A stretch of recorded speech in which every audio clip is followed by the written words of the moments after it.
Okay. Can you actually see my PowerPoint?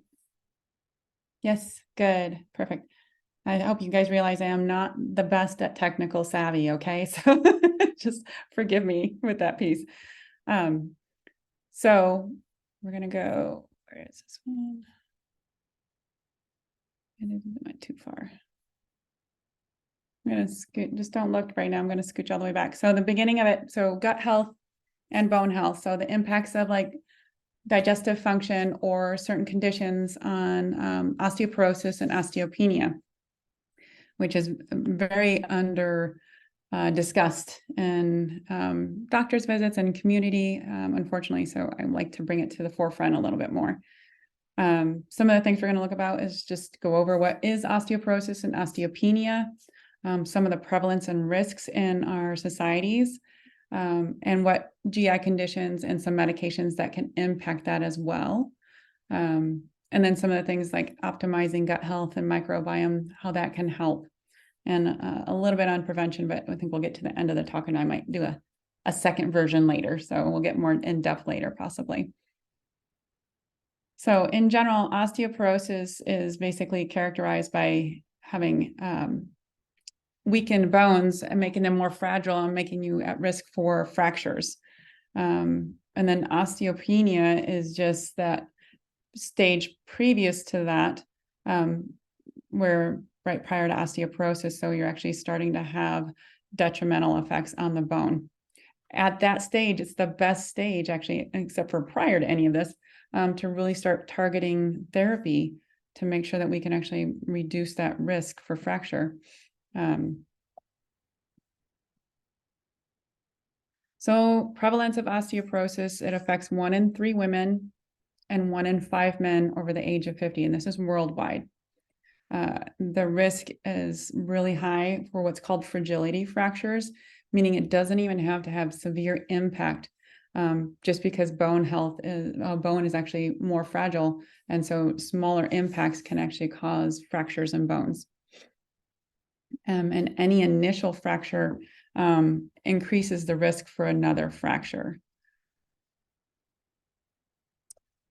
And for anybody who's had bone fractures, it has a huge impact on quality of life, aside from the pain and recovery, which when we have osteoporosis takes longer. You can have disability, loss of independence. We have morbidity risks and mortality risk, which means, less quality of life with health, and then more risk of early death because of those fractures, and the things that come on from the time of that impact. So there's actually been surveys done by communities for awareness of osteoporosis, and showing that there's actually a lot of lack of awareness for women that are postmenopausal, which is one of our biggest categories for risk. Is once we actually lose estrogen as a woman, we actually lose that driver for creating bone density. And that's not talked about very much, unfortunately. There's a lot of lack of education on that, and there's a lot of lack of education between doctors and patients with this once we start going into perimenopause, into menopause, and if we have GI conditions.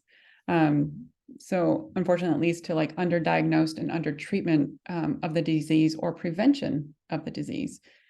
And there's another piece to that too, is like, as we've increased our lifespan, we actually have, most of us women actually going into menopause and living much longer than what we used to, meaning that there's more of us at risk now for osteoporosis, especially if hormone therapy or other support is not on board.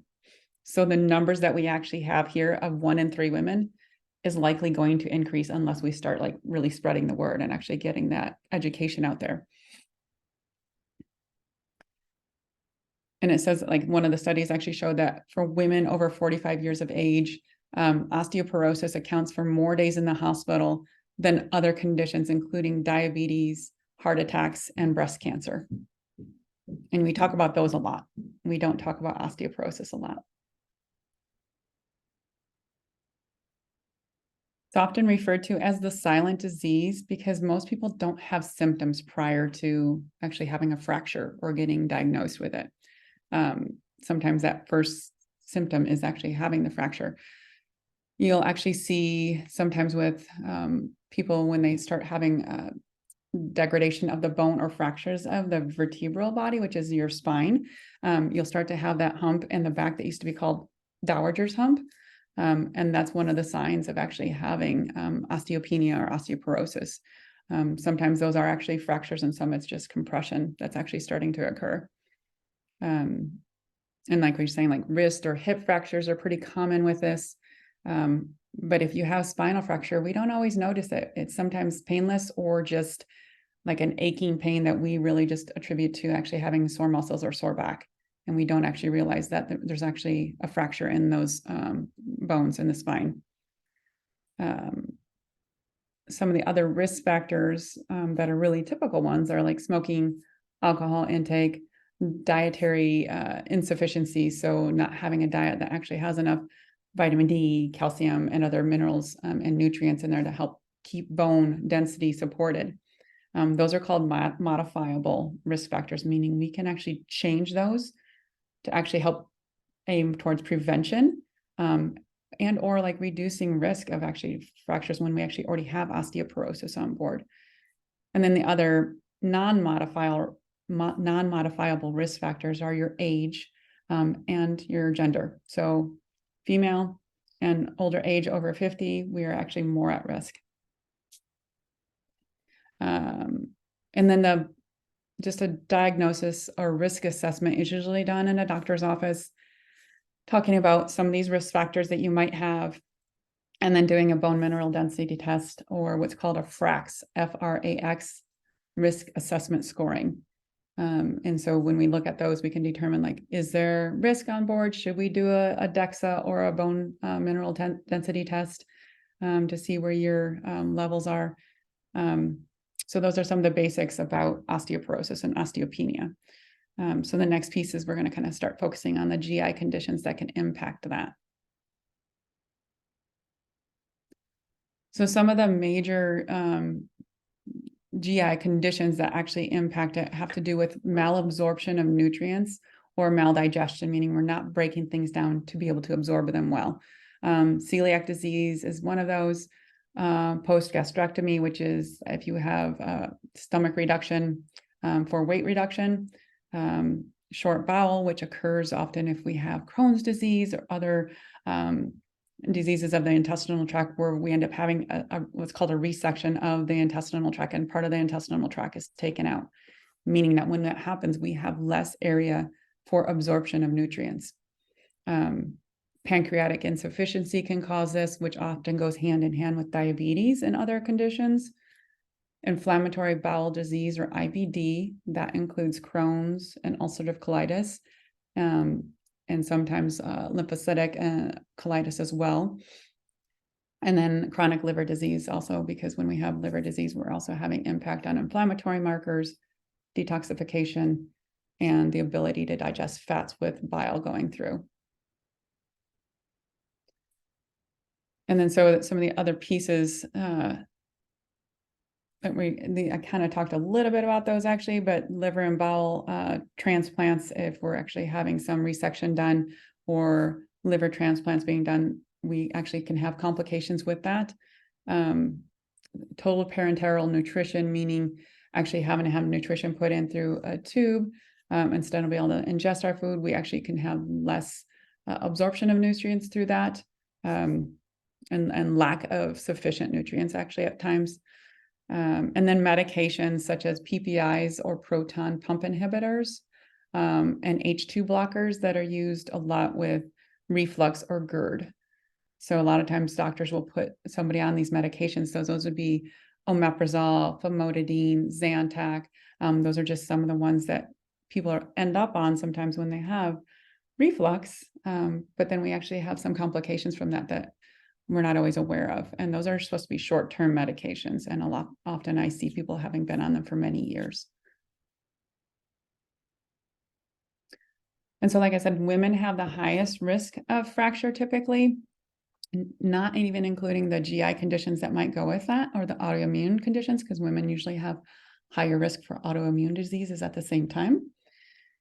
And then the reason women actually do have a higher risk, aside from when we go into menopause, is we have a lower peak bone mass, which means usually in our 20s and 30s, we actually have hit our peak bone mass, meaning that that's when we have the best density in our bones.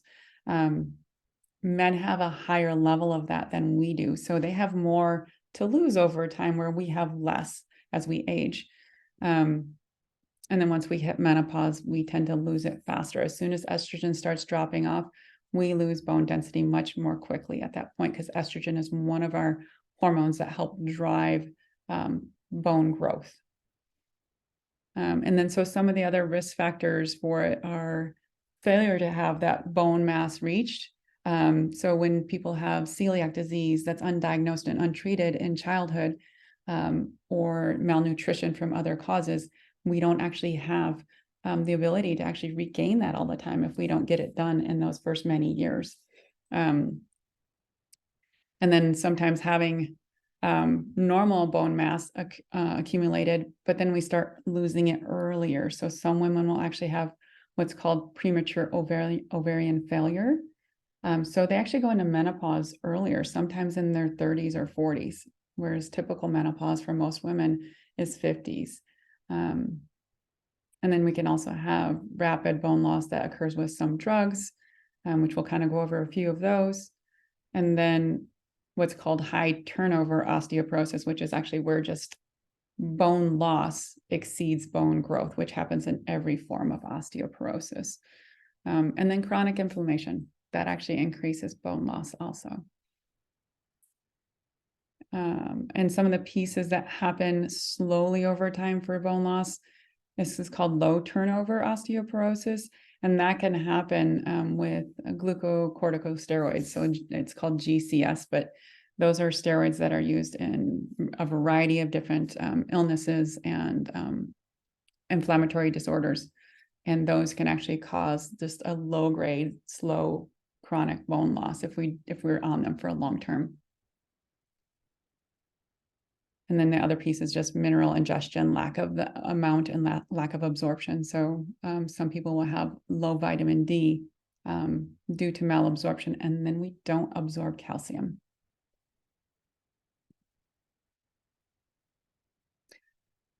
So the malabsorption piece, I kind of have them separated out with malabsorption versus inflammatory kind of causes. Malabsorption is really common with celiac disease, especially if it is refractory to a gluten-free diet, meaning it doesn't resolve with a gluten-free diet, or if it's just not held in consistency, like if we're not actually keeping a gluten-free diet on board. It occurs with irritable inflammatory bowel disease and gastric bypass. All of those can cause malabsorption. Malabsorption includes like not being able to absorb the calcium, phosphorus, vitamin D, and vitamin K that's needed for actually maintaining bone health. And when we have poor absorption of vitamin D, we don't absorb calcium. Vitamin D is required to actually absorb calcium, which is why it's so important. A lot of, I keep pushing for getting at least yearly vitamin D checks. And a lot of doctors don't run it because it's not always covered by insurance unless you do have a malabsorption causing disease. But it's not a highly expensive test, and it's really important to know, are we actually at a good optimal vitamin D level? Vitamin D helps with our immune system, it helps with mood and energy, and it's imperative for actually being able to build bone health. If we have low vitamin D and low calcium, we end up having what's called secondary hyperparathyroidism.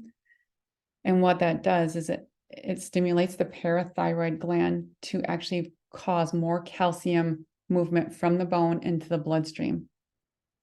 So just because that is on board, it actually creates a little cycle that keeps repeating itself, where we keep pulling calcium from the bones over and over again because we're just too low on vitamin D and calcium. Let's see. And some of the RDAs, the recommended daily allowances that are out there that, you see sometimes on websites or on food labels and things, they're often very inadequate for what we need. RDAs are actually written based on avoiding strict disease state, and not actually written to have a health-minded state.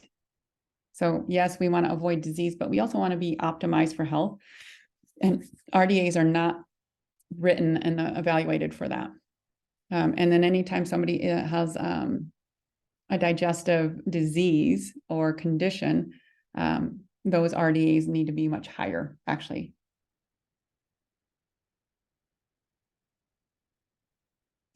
I think I already explained some of these pieces right here.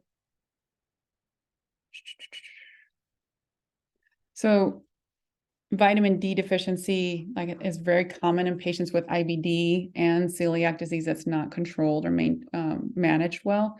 And with low vitamin D, we actually end up having higher inflammation.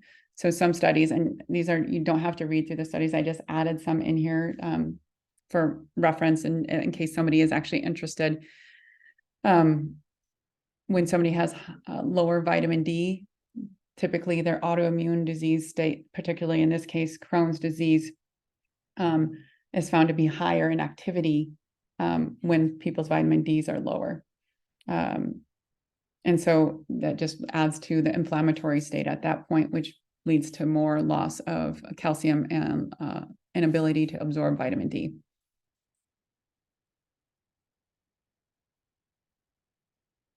And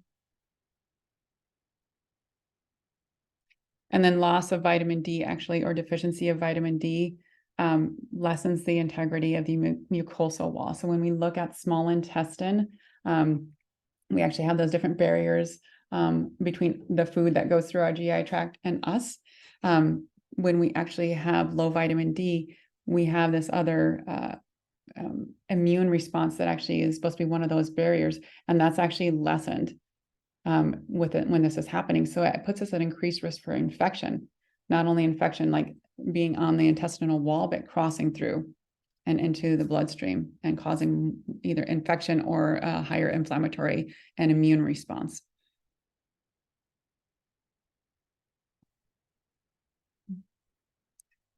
And so if we look, oops, I think I did a little bit more there. Okay.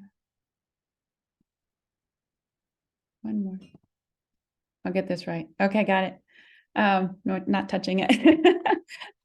So IBD, inflammatory bowel disease, is one of the autoimmune diseases of the GI tract that I mentioned earlier. So that's Crohn's and ulcerative colitis. With IBD, inflammatory compounds are released pretty highly when it's flared.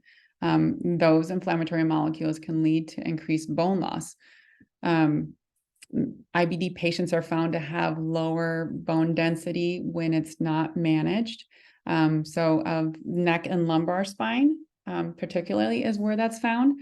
And for some, one of the first signs of actually IBD is actually having fractures or osteoporosis found for children. So, which is, pretty young to actually have osteoporosis already on board, but that's one of the first signs when they actually have that occur in a child. Then they'll get tested for IBD, and they'll be found sometimes. And so when we talk about IBD, whether it's in flare or in remission, the longer somebody is in a flare, the lower their bone density will be during that time, because we actually are having so much malabsorption and inflammatory molecules being released. So it's showing that, yeah, you'll have a lower bone density than others of similar age without the disease. And I named a couple different compounds on here that are released, increased with IBD. And those is when we talk about the inflammatory compounds, understanding why is because it actually reduces the activation of vitamin D. So even if we have enough vitamin D on board, and if Crohn's or ulcerative colitis is not well managed and put into remission, we can't actually activate that vitamin D to make it effective and help us absorb calcium. So that's just one other piece. We might measure vitamin D and it's good, but when somebody is in a flare or not maintaining remission with their IBD, then they can still have risk for osteoporosis, osteopenia developing. And like I said, I was talking earlier, like decreased calcium absorption increases excretion out of the kidneys, and then that leads to that parathyroid moving more calcium out of the bones. So then it just creates this vicious circle that just keeps going until we correct it. And then some of the medications that we use specifically with IBD are steroid type medications. And if used for long-term, if we don't get into remission quickly, if we're using them long-term, it can suppress the bone building, which exaggerates what is called the mismatch of like bone building versus bone loss. Bone loss gets higher than bone building, so we end up with that osteoporosis occurring. So what we want to always do is try to aim for getting into remission state and maintaining that so we can actually reduce or eliminate those steroids in use and just minimize how frequently we have to use them. And one of the things I don't think people talk about much, or if your doctors talk to you about other medications for osteoporosis, if you currently have this, is what happens with bone building structure. So when we use some of these other medications, these other pharmaceutical medications for bone building, yes, they can actually increase the bone structure around the bone. So if we have, like, let's say this is a femur, if you guys can see this there. This is a femur bone, which is a leg bone. And think about this is the outside part. And that is what actually those medications actually help build. But we have an internal part inside of there that is a lice-like structure. It's called trabecular structure. And it is actually where you get the structural support and keeps you from having that those breaks. The outside part does help to an extent for sure, but this is internal structure. Just think about a house without internal walls, and then that weight breaks down that house. If you have more structure inside the home, you're going to actually have a more protected home from any pressure put on that roof line. So same thing goes for bone. If we can actually increase that trabecular structure internally, that gives us more stability of that bone and more withstanding of pressure and impact. And that happens with both dietary, making sure that we're having all the right nutrients, not just calcium. We need phosphorus, we need boron, we need magnesium, we need other minerals to help increase bone density internally. And we also need a little bit of stress and strain on that bone, which is usually due to weight-bearing exercise. So whether that means we're walking, whether that means we're cycling, or we're doing yoga or doing light weights, that weight-bearing exercise has muscle pulling on the bone, and that pull actually stimulates that growth, that trabecular growth. So we get better internal structure of the bone at that point. Some of the other pieces that actually trigger that bone growth are growth factor when you're growing as a young child into adulthood. As we go into adulthood, we start losing that factor unless we're exercising or having enough protein on board. Some of us, as we get older, we reduce the amount of protein we're taking in.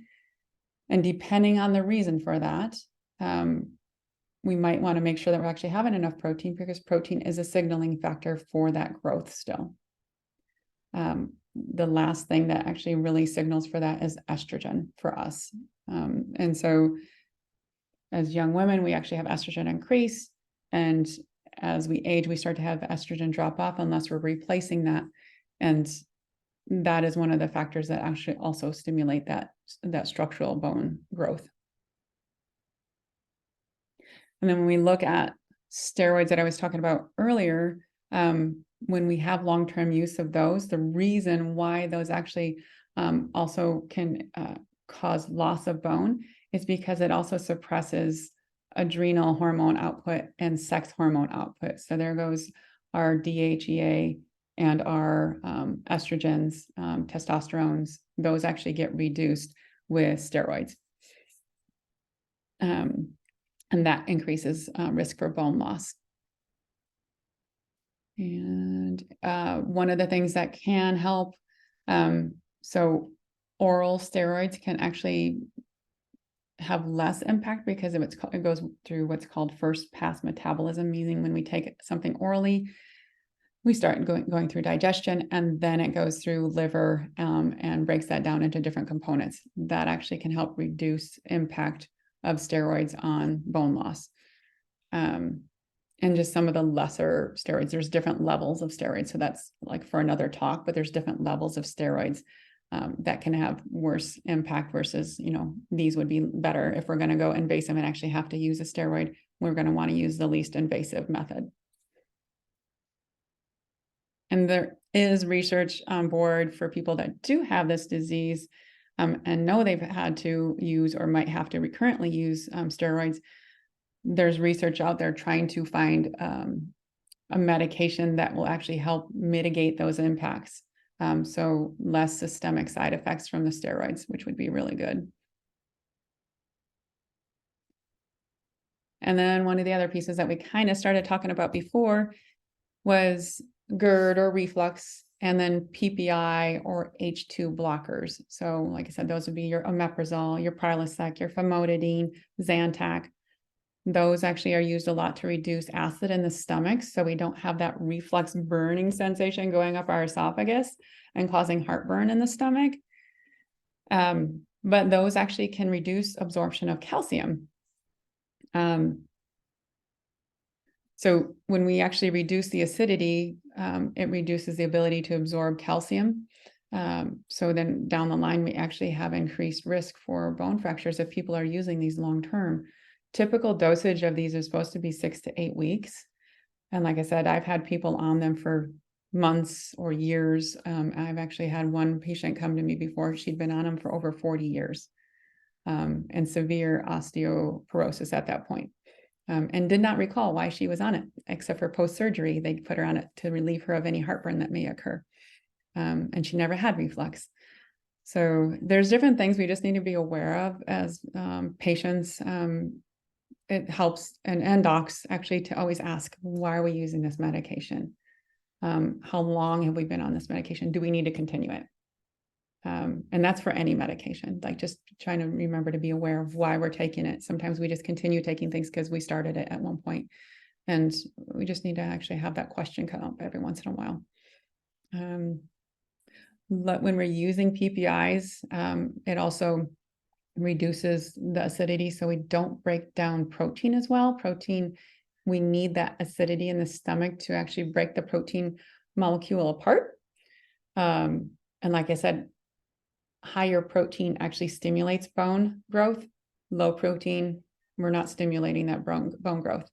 At the same time, protein and the digestion of that and the absorption of that is needed for us to actually do any type of healing and growth. So our body every day is going through breakdown of certain things and rebuilding, because it's always trying to make sure we have fresh cells, we have good cells, we're getting rid of like cancer cells that are in our body. Anything that's actually had damage to it, we want to get rid of and then regrow. Those building blocks come from protein. So without protein, we don't do healing really well.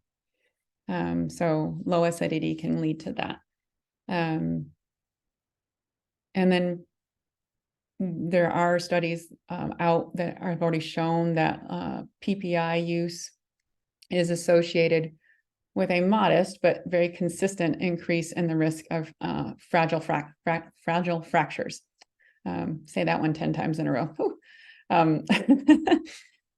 So long-term PPI use, and this is even in information for conventional med, long-term PPI use should be prescribed very limitedly. It should be avoided, but it should, anytime it's prescribed, should be in a very limited circumstance and for a short term. Anyone that's in the elderly category, so even I would say myself and above, we start looking at when we should or should not be actually using a PPI with those patients, because we have increased risk for bone fracture 50 and up. So we want to make sure we're actually taking that into consideration and think, is there something else we can do instead of that? And we already talked about the next one that I put on here about trabecular bone structure alterations. So we talked about that. So in general, there's other pieces that we think about sometimes too. The gut microbiome. There's so much work being done on that. The gut microbiome being all your bacteria, all your fungi, all your viruses, all those things that actually are in the intestinal tract that actually literally create what and how we are in health. It regulates our metabolism. It regulates digestion. There are so many pieces of that. There are more cells of bacteria in our gut than there's in our whole body. So just imagine, like, who's actually controlling what we're doing every day? All those little guys in our gut. So the more we can actually keep that in a healthy state, the better we actually digest and absorb nutrients, the better that our cells stay healthy, especially in our small intestine tract, and overall health. It regulates hormones to a large extent. And like I said, it regulates metabolism. It regulates inflammatory markers as well. So if we have a healthy microbiome, our inflammatory compounds should be less. And then as far as nutrient absorption, it does help to absorb calcium, magnesium, vitamin D when we have a good healthy microbiome. They also create compounds when we actually have those in there and we actually feed it good fibers. Those actually help create compounds that are called short chain fatty acids, and a variety of other metabolites, but those all actually help feed our intestinal cells. They are very anti-inflammatory. And so gut microbiome overall is like a very key piece of what we need to maintain good health and then good ability to actually have good bone health in the end. Let's see. So when we talked about the chronic inflammation piece, which can occur even outside of any other IBD and celiac, we have chronic inflammatory reactions when we have SIBO and when we have gut dysbiosis. If we're stressed all the time, we can have a chronic inflammatory response. There's a lot of data that shows that this chronic inflammatory response in the gut leads to diabetes, leads to heart disease, leads to dementia, because all those inflammatory compounds don't stop at the gut lining. So when we actually have all these impacts on bone health, we got to think about all these other pieces too. So there's more than one reason to actually like focus on like keeping gut happy. And I did actually talk about the short chain fatty acids. Like I said, those gut microbiome, those bacteria actually will break down the fibers. So it's important to have good fiber in diet because that breaks that down, and that's what leads to these short chain fatty acids, and helping to feed our intestinal cells and keeping that inflammation lower.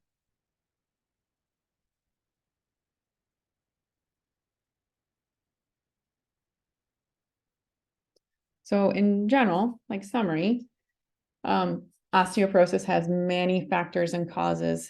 It's often called the silent disease because it's really silent in its progression. We don't always see it happening. We don't always feel it happening. So I feel it's like really important for us to actually become more proactive in assessment and intervention so that we can reduce the risk. Even myself, that I know I'm at fault for like glazing over it a lot of times because we're doing so many things. So I want to bring it out there to the community too, so that we can actually know, like as a patient, like you can be proactive as well and ask your doctor. Doctors are educated on it, but we don't have as much blaring in our face. We have a lot about, breast cancer and cardiovascular disease. All these things are actually out there in the media and pushed so much, but we don't talk about osteoporosis, and it impacts men and women. It can impact many people of all ages, actually. And there's more morbidity and mortality that's associated with that than many of these other diseases. We just don't talk about it. And so I just want people to understand, like, yes, you can, one, be aware of it and get educated on it, and also talk to your doctor about it. Like, push for that support, push for those questions, and if they're not sure, then like give them time or say, hey, can you find out and let me know? Because it needs to be out there quite a bit more. And there is more risk for women than men, depending on what other conditions that they may have, that if men actually have some of these GI conditions that I talked about, they can be at equivalent risk as a woman. So gastrointestinal disease, inflammatory conditions, increased risk overall. Control and mitigation of these inflammatory diseases and the nutritional support is really important step of like reducing the risk and actually helping with a goal to rebuild and keep it strong.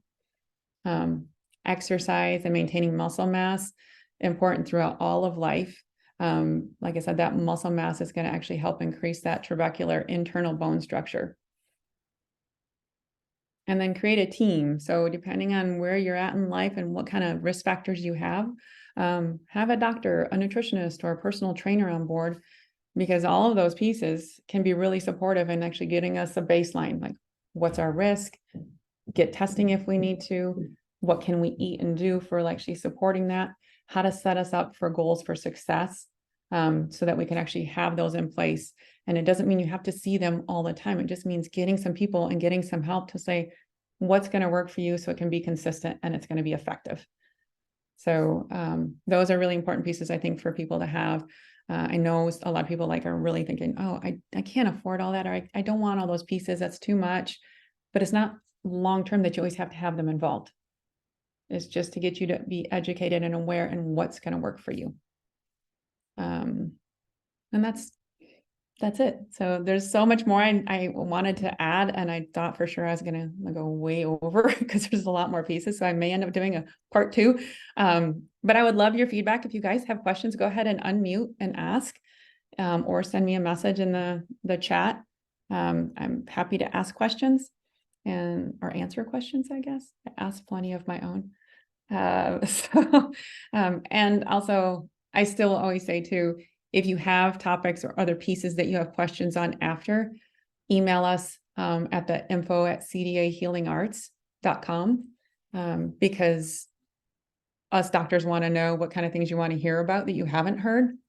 And if you have specific questions that come up after the fact, you can either message us directly or send us an email, and the front desk will forward those to us, because I always like answering questions that come up. So yeah, so let's see. Does taking HRT help with slowing bone loss? Yes.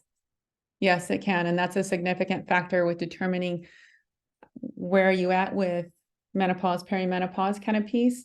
And what are your risk factors with taking HRT or not? HRT being hormone replacement therapy, for those who don't know. And bioidentical is important. So bioidentical hormones are really important. But yes, estrogen is really helpful with it. And if you have a uterus still, you still need progesterone with your estrogen. But yeah, that does help significantly. And then, is creon a factor in bone loss?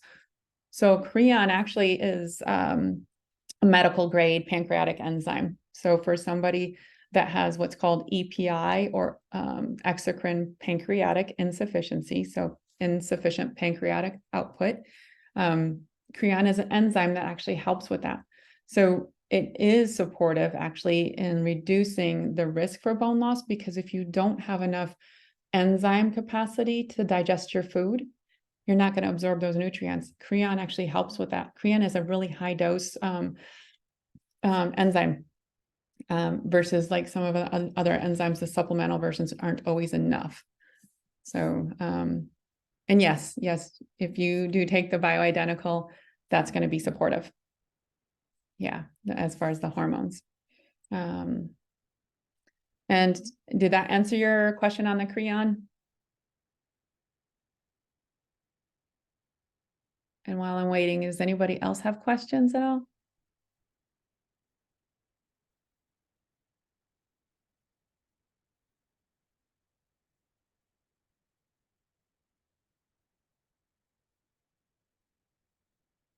Okay, thank you. Good. I'm glad it answered. Okay. All right. So I think that kind of concludes for now. If you, like I said, if you guys have questions, let me know. I love to hear feedback, and do take this in, like take this information as much as you can to, thank you. Take it to your doctor. And if I'm your doctor, smack me in the head if I haven't talked to you about it yet. And I think it's really important for us to understand and know. Thank you all. I appreciate it. All right. I hope you all have a great day. Yeah, thank you. Take care, okay?